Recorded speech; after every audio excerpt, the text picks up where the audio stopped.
यह dictation 5 second बाद start होगी, तब तक आप रेडी रहें।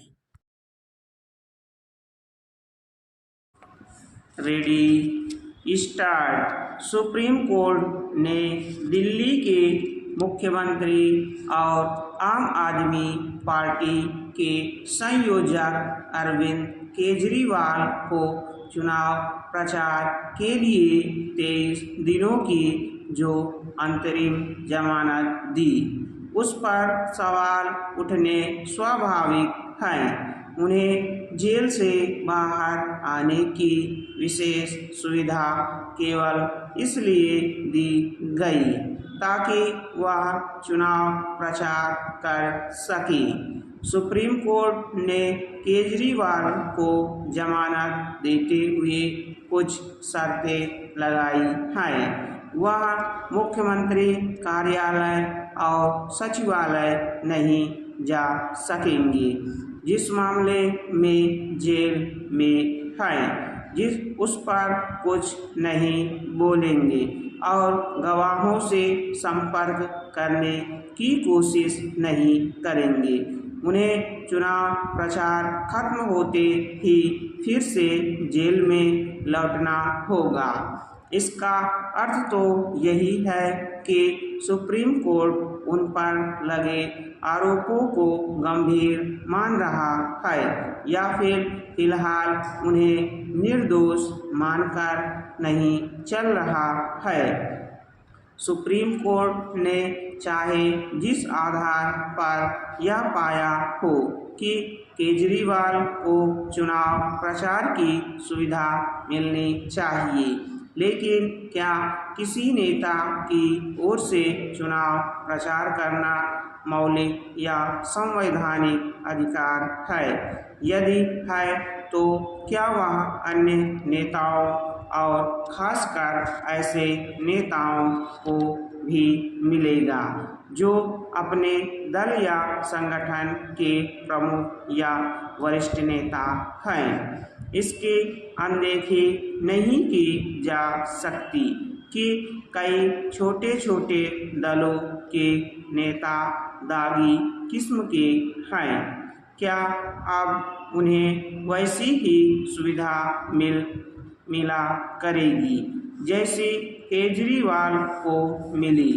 सुप्रीम कोर्ट के प्रवर्तन निदेशालय की यह दलील ठुकरा दी कि केजरीवाल को जमानत से एक खराब नज़ीर कायम होगी, क्योंकि देश में कहीं ना कहीं चुनाव होते रहते हैं और कल को खालिस्तान समर्थक अमृतपाल सिंह भी इसी आधार पर जमानत मांग सकता है। सुप्रीम कोर्ट की नज़र में अमृतपाल का मामला केजरीवाल के मामले से अलग है, लेकिन क्या इससे अमृतपाल जैसे लोग अदालत का दरवाज़ा खटखटाना बंद कर देंगे? प्रश्न यह भी है कि जिस आधार पर केजरीवाल को जमानत मिली, क्या उसी आधार पर झारखंड के पूर्व मुख्यमंत्री हेमंत सोरेन को भी मिलेगी?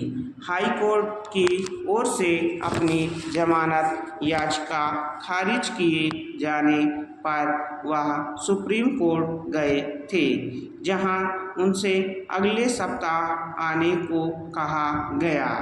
हो सकता है कि उन्हें भी राहत मिल जाए, लेकिन तब तक तो झारखंड की कुछ सीटों पर मतदान हो जाएगा।